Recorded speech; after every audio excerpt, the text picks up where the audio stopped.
Thanks, Tyler. This is awesome. It was fascinating. This type of things were not covered in most of the our courses.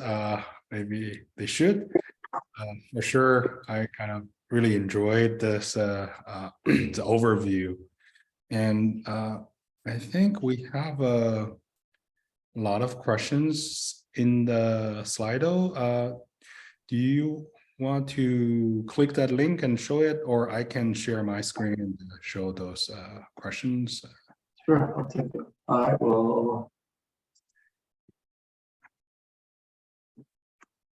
I think there are, now 22 questions, and then we can maybe go through them. See how many we can go through. The first one is maybe more a general question. What advice do you have for our students? How can students best prepare for a successful career in data science field?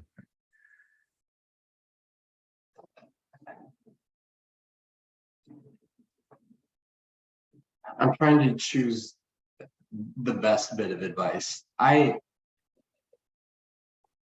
speaking of myself, I liked early on in my career being the one that was capable of producing the thing. I wanted to be like, it was a point of pride for me to be the one that was responsible for a positive outcome, whatever it might be. But over time, I found that to be self-defeating. And I think it's much more productive to get as many people that you enjoy working with around the problems that you're interested in solving as possible. It certainly adds to the overhead, like having to share code and divvy up work in ways that are efficient that brings its own challenges, but just the additional perspective and expertise that can be brought in by working with people outside of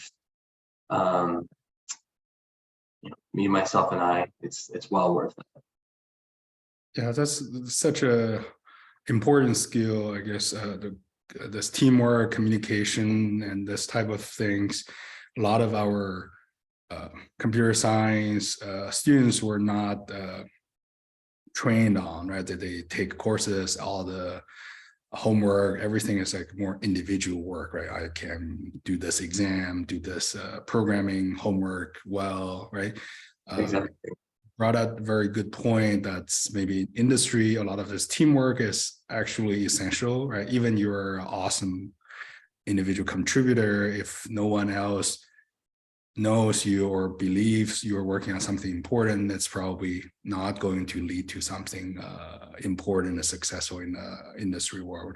I mean, if going back to if you can travel back in time and talk to yourself when you were in the, data science master program, and any specific skill you think, oh, if I knew now, if I catch up this particular skill set back then, that will be so much beneficial. This is communication skill, this teamwork things is the most important, or are there other tips you have? I would say, like, one step beyond that, it's, again, speaking of myself personally, early on, I felt this inclination to, if I felt like I had a good idea, I wanted to like hold on to it and guard it and work on it on my own, because I didn't want anybody to take it. Mm-hmm. But I think we work on such difficult problems where that's ultimately not going to be productive. So I've shifted to the opposite end of that spectrum, where if I think I have a good idea of what we should work on, I'll tell everybody, and I'll see who's interested in working on this with me and share as much of the accolades as I can, because in the long run, it's gonna build relationships, it's going to build meaningful outputs, and otherwise taking the approach of it's me and Stack Overflow versus the world is not a sustainable course. Yeah, it's definitely another very important advice there, right? Because in the research world, even academic, a lot of people think, oh, okay, I have this idea is so awesome, and let me get a publication out of this, or let me develop this on my own, right? Before I tell anybody, right? This is so important. I think even in the industry, some companies do think that way, right? Like a startup, okay, working some secret things, right? Yeah, exactly. And okay, that's great. And the second question I saw is okay, here, if you can see my screen, a lot of MLOps skills important for data scientists. What MLOps related skills do you think is good to practice before moving from school to workforce? I would say certainly the 6 things that I mentioned. I if pressed, I could choose 1 or 2 to focus on from that. It would be performance monitoring and experiment tracking. I think those 2 are absolute critical needs for data scientists. The others, there was a question in the chat, like, isn't this what data engineers should be doing? And I can't help but smirk at that, because I think if only you're so lucky as to work at an organization that has both data scientists and data engineers. There are lots of companies that are just happy to have one data scientist and they do everything. You're the engineer, you're the software engineer, you're the business analyst, you're the data scientist, you're the person that talks to customers. So a data scientist should not hold on to simply being the one that trains the model. It's worth going outside of your comfort zone to do things that are well-heeled organizations going to be like a data engineer or ML engineer's job. Yeah, that's definitely a very good point. In fact, a lot of folks, especially from academia, right, felt that's model training is the part that's interesting and exciting, and make deploying the model or monitoring the model work in practice seems someone else's job, right? So in your opinion, do you think that's a problematic mindset? I mean, a lot of organizations do, I mean, large organizations do have them in a separate groups, right? They have machine learning scientists or data scientists, and there's some machine learning engineers. Sometimes they're in a separate organization, right? They kind of, there's some interaction, but they are not same group of people. Do you think that's maybe something even they have the resources to afford have this separation? Is that a bad thing to have, or is okay, it's good to have this different concentration on different aspects? I think it comes down to being able to have conversations with others, even if it is an organization that has lots of people that do lots of different specialized positions. If you have a data engineer, you have a machine learning engineer, you have a data scientist, you have a data analyst, you have a database administrator.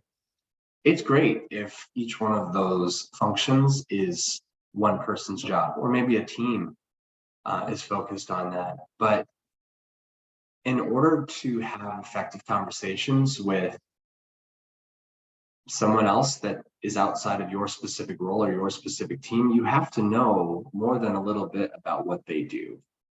I think the obvious benefit to that is just subject knowledge, but I've also I also know from experience that the rapport that you can build with someone by being able to speak their language and talk about problems in the same way that they think about those problems is really beneficial. And the only way to do that is if you know more than a little bit about what they do. Interesting. So coming back to this particular questions, so you mentioned so they can start practicing some of this MLOps practice even at the school, right? So of course, they're not doing some mission critical real world applications, but even, are you saying even for like a course project or just standard practice, it's good to have that practice for your own, right?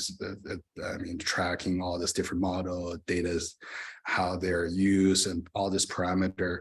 I mean, is that what you're suggesting, just to so they get to that mindset, right? In one day, this will become important. People want to know better, keep track of them. Yeah, I think that's fine. It's even if your skill accumulation is just reading, I think that's at least accumulating more than a little bit of an awareness of what something is and why it matters and how someone might go about doing that. You could certainly take it a step further with an academic project by trying to build some of the tooling around these processes. Maybe my organization, for example, uses Azure, and Azure Machine Learning Studio has lots of built-in functionality to support MLOps, which was how I learned through doing. There's a lot of built-in experiment tracking and performance tracking and logging functionality that you can just pick up because we're working in that environment, and those tools are built into that environment. So we just over time find ourselves accumulating additional components into our workflow that brings it well beyond just I built a Python script that trains a model. Interesting. So I'm glad you mentioned a lot of this cloud vendors have providing those tools and practice, and most of our students probably are doing things on their own laptop or like a small instance or on a servers or from the lab, so they may not use those commercial cloud those services. Do you recommend them? Okay, you really should check it out, right? It's not that expensive, or it's just more conceptual, this, right? Even they use their own tools to do this, it's still beneficial, or they should, I mean, as soon as possible, use those commercial tools and get familiar with the standard practice. Yeah, the short answer is yes. I think there's, I think a lot of you probably followed the same trajectory that I did with data science, which is Jupyter notebooks, and forcing the first step out of that is forcing oneself into using a code editor and managing projects as packages. But then beyond that, you're still, like you said, you're limited to the compute of your own laptop. And that is limited, not just in processing capabilities, but I think there's also, at least when I'm interviewing folks, I like to understand what tools they use, because that tells me a lot about how they go about doing their work. While yes, there are efficiencies of just opening up your laptop and being able to rip through code, I love to be able to see folks that can look at the marketplace, identify tools that do things that will make their lives easier, and actually put those into practice. Mm-hmm. I used to be the one that wanted to build everything from scratch. I've spent more time than I'd like to admit on just trying to meticulously update matplotlib graphs and make my dashboards work exactly as I want them to, because that was fun. It was cool to be able to take code and make it do what I wanted to do. But there are so many tools out there today that would do that work for me or better. And if I could have just used those successfully in that workflow, I would have been able to skip over whatever tedious thing I was trying to do through code and move on to something more productive. Yeah, this is great comments there. I mean, this is kind of related to the next two questions. Well, I mean, what are the key tools and technology that are used in MLOps in the healthcare industry, or does it really anything specialized for healthcare, or is just everything is really general these days? What do you advise as can be applied anywhere? For the most part, I think MLOps technologies are commoditized. What works for healthcare works for finance, works for retail. The one thing that in healthcare we have to be especially sensitive of is privacy and security. And that's not just, not only is that absolutely the right thing to do, but we have very strict regulations and laws binding our ability to demonstrate that we can successfully and carefully manage the sensitive data that we have. So if there is any sort of consideration in MLOps that is specific to healthcare, it would have to do with careful governance of data. Yeah, this is a fascinating topic in itself. I meant to ask you, maybe this is the right context to ask that question.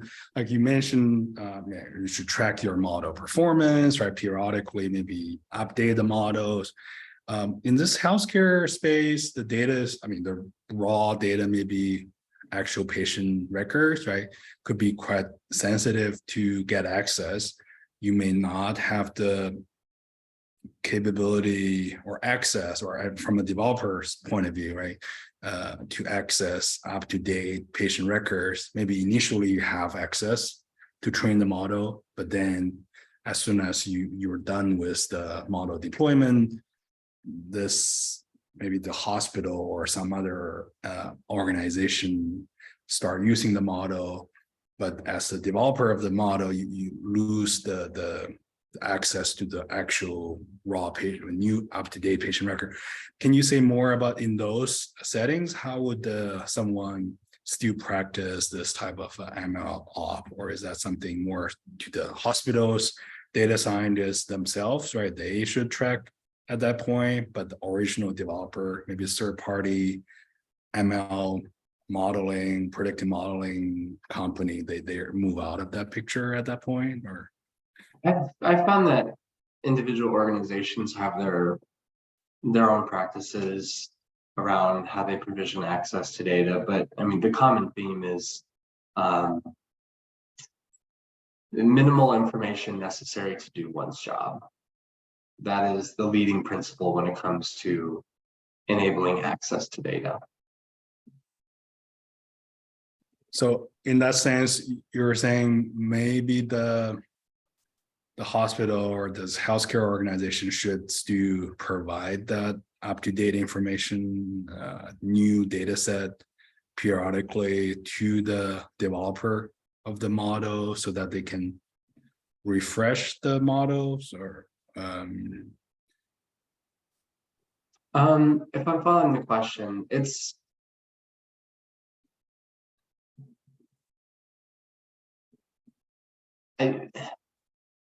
I don't want to just say it depends. That's what I'm falling back on in my head. It's minimum access necessary to do one's job as the leading principle. And if that involves recurrent refreshes of data in order to enable a data scientist to do their job, then yeah, that would make sense. Okay, that makes sense. And maybe we can move on to the next question. I think maybe this is related, I guess, maybe more looking forward. What do you see how this MLOps evolve? It's in the healthcare industry, but you can say comment broadly, right, in the future. Sure. Well, I'll use this as a platform to talk about what I think is another healthcare specific idiosyncrasy when it comes to data science. Is you have to think about the use cases that our models are being trained on. A lot of things are back office and not really critical.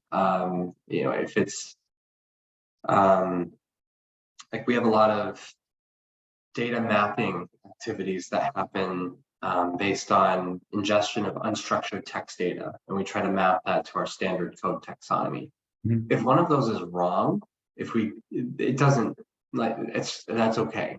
Like, Yeah. no one's going to get hurt by a raw text value getting incorrectly mapped to our taxonomy.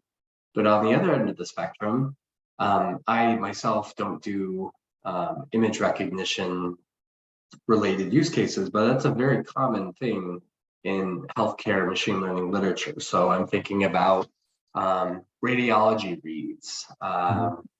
or like skin lesion detection, detecting if a skin lesion is melanoma or not. Mhm. Those are potentially life and death inferences that models are making. So, and that's why the FDA gets involved in regulating how machine learning is integrated into patient-facing applications. And of course, around all of that is MLOps, understanding where the data came from, how the model was trained, how model performance is being assessed over time, how folks are actually interacting with the outputs of the model, how it's informing their decision making. All of those are very, very sensitive healthcare specific considerations. Yeah, it's definitely very important. You mentioned this high stake applications, right? Especially healthcare. Some of this decision making can positively or negatively affect a patient's life quite dramatically.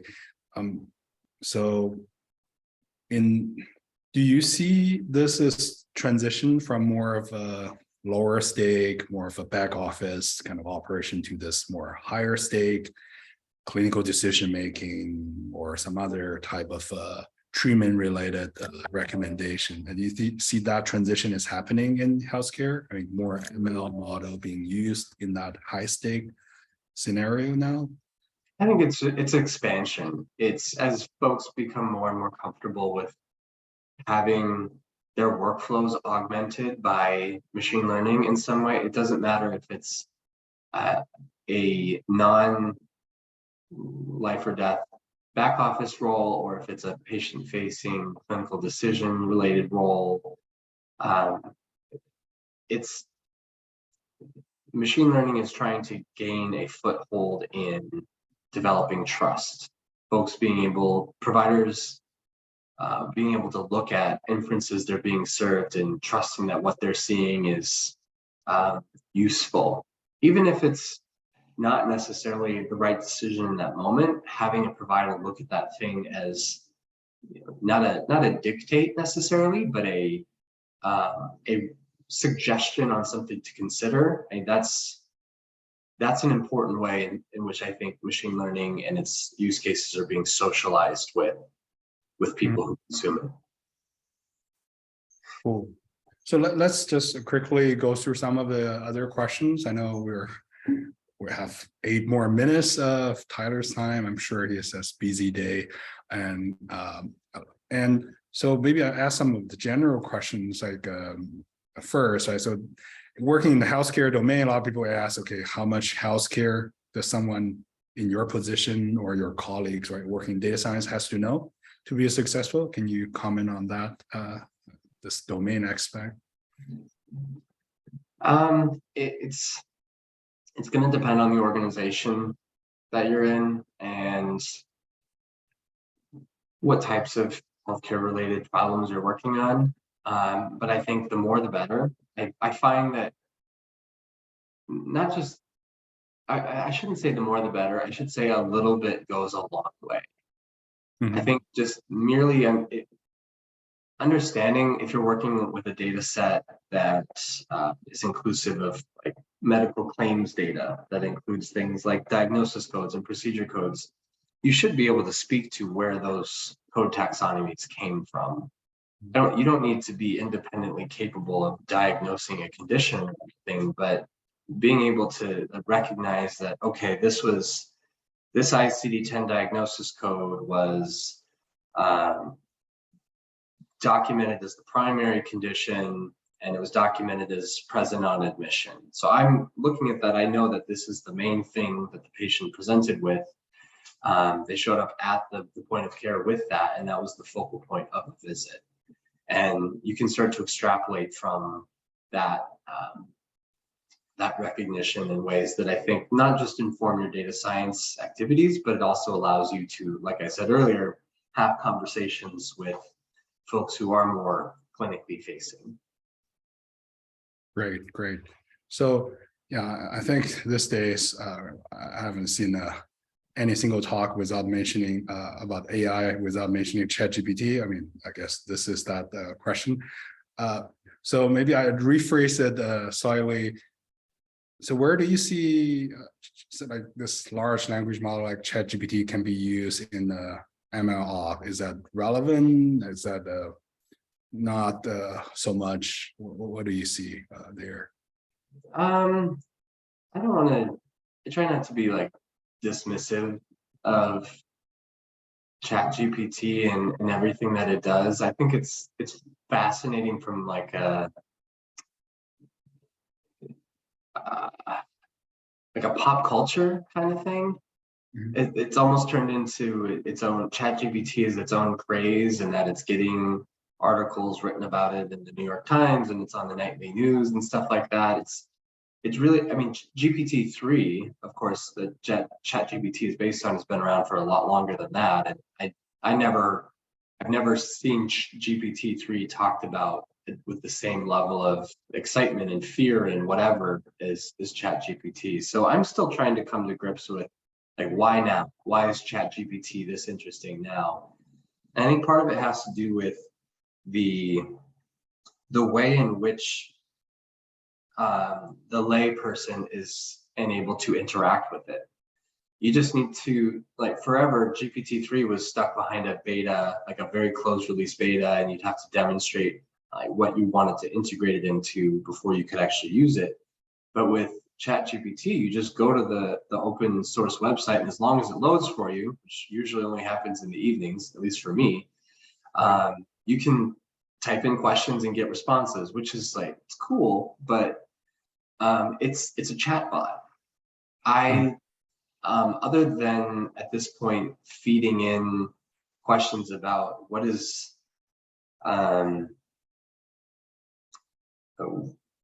what are the metadata attributes associated with models that I should pay most close attention to in tracking. I mean, that's the sort of stuff I would ask of it, but that's just the same sort of output you would get from a Google search around MLOps, in my opinion. So that's a long answer to say, you can use ChatGPT if you want, but you don't have to. Okay, that makes sense. Coming back to, I think we have 3 more minutes. Maybe we can answer a couple of questions on the infrastructure side, right? I think this may be quite relevant for healthcare space. Maybe not. I guess everybody. Do you see everything is evolving towards cloud, like, or this on-prem type of setup? I guess what are the key concerns choosing infrastructure development environment for data science team, right? Incorporating ML, but with on-prem setting. There's some hospital, I guess, still have the legacy setup where you own your own data center or clusters, right, where every application is installed and managed locally versus have a more of cloud environment where the toolings are more standardized and maybe more of a cutting edge. So what's your, do you see this as something, I guess, moving away? We should not worry about this. Maybe in a few years, everybody's on the cloud, or this is legitimate setup where, yeah, on-prem is still going to be there. We have to have some MLOps setup for this on-prem environment. I think on-prem data storage it's going to have a long tail to it, like lots of technologies that are getting displaced by newer things, just because adoption is, it's never immediate. You'll have your early adopters, you'll have your mainstreamers, and then you'll have your lagging adopters. So I don't think this is any different. Key concerns when I'm considering infrastructure for a data science team specifically is how I'm thinking about compute. Like, do you have the hardware to do what you need to do? And then I'm also interested in how rapidly the underlying data sources are updated, especially in healthcare. There's a lot of data accumulation and logging that happens just throughout the day that doesn't necessarily make it into the master database until an ETL job happens in the evening. So if I'm looking at doing a real-time use case where I want to be able to have something react to data as it's changing minute by minute, I can't use those nightly ETL data stores. I have to be able to tap into something else that's more real time, and that can prove challenging. Yeah, it's interesting, very interesting. Okay, I think we are kind of running out of time. I know Tyler has a busy days, and let's just thank the speaker one more time. Thank you, Tyler, for your time and wonderful talk. And I'm sure we'll interact more in the future. Thank you. Looking forward to it. Thank you, everybody. Thank you. Bye-bye. Bye.